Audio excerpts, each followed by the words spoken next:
Thank you. My name is Austin Archuleta. Many of you probably don't know me. The thing that I'm here to talk about today is electronics engineering, which probably many of you think is not very interesting at all. But to me, it's a very, very exciting, interesting, fun topic to think about. But before I get into that subject, I want to share with you a story that I've been recently looking up lately a lot. Is about the great Greek philosopher Socrates. By raise of hands, how many of you guys have heard of Socrates? Okay, quite a few of you. Okay, so this story is about Socrates and his pupil Plato, which many of you probably know too, because they both go together. And so one day, Socrates and Plato was deep in conversation and thought, and Plato told Socrates that he wants to know everything that Socrates knows. He desires the knowledge that and wisdom that Socrates has. And so Socrates, being the great man that he is, took this as a teaching opportunity, and he brought Plato down to the sea. And while they were down at the sea, Socrates held Plato's head under the water for 30 seconds. And after the 30 seconds was up, he brought him up and he asked him, "What do you want?" And he said, "Knowledge, O great one." And then Socrates did this a couple more times. So after repeated dunkings and answers and replies, Socrates finally brought him up for the last time. And and he asked, "What do you want?" And Plato gasped for air. He said, "Air, I want air. I need air." And Socrates said, "Good. Now, when you desire knowledge as much as you desire that breath of air, you will receive it, or you will have it, basically."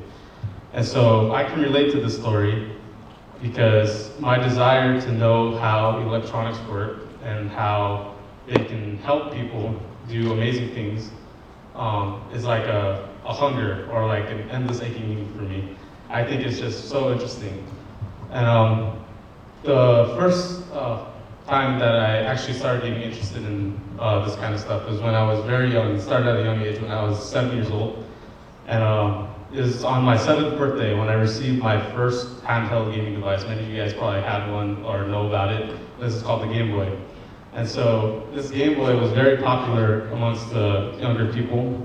And I was so amazed and astonished by this marvelous thing because I thought, how can such a small device like this do so many complex and complicated things, right? And so it made me, being young and naive, not having any experience with anything yet, I drew conclusions like, oh yeah, the screen is on because there's little people running on treadmills to keep the screen powered and stuff like that. And it's just, now that I look back on it, I sound ridiculous. This was the first time that I was actually exposed to electronics and being interested in it. But it wasn't the actual peak of my interest in electronics. Actually, the peak of my interest was when I was 14 and I had the opportunity to help build a computer for the first time for my cousin. And I've never done anything like that before. I was very nervous about it because I was dealing with quite expensive equipment and I didn't want to break anything. But after I did it, I felt this sense of accomplishment and achievement after I built it. And I just wanted that feeling all the time because I felt like I was contributing to the world like in some way. And so if I wasn't hooked when I was 7 years old, I knew I was definitely hooked now and I couldn't get enough of it. And so the reason why I want to become this, go in this career field is because I want to be able to see the day in my lifetime where technology can transcend people's imaginations and they can do and perform miracles like cure cancer or move mountains, quite literally. And so I'd just like to leave this talk with you, and hopefully I gave you something to think about and it's inspirational. And that's it.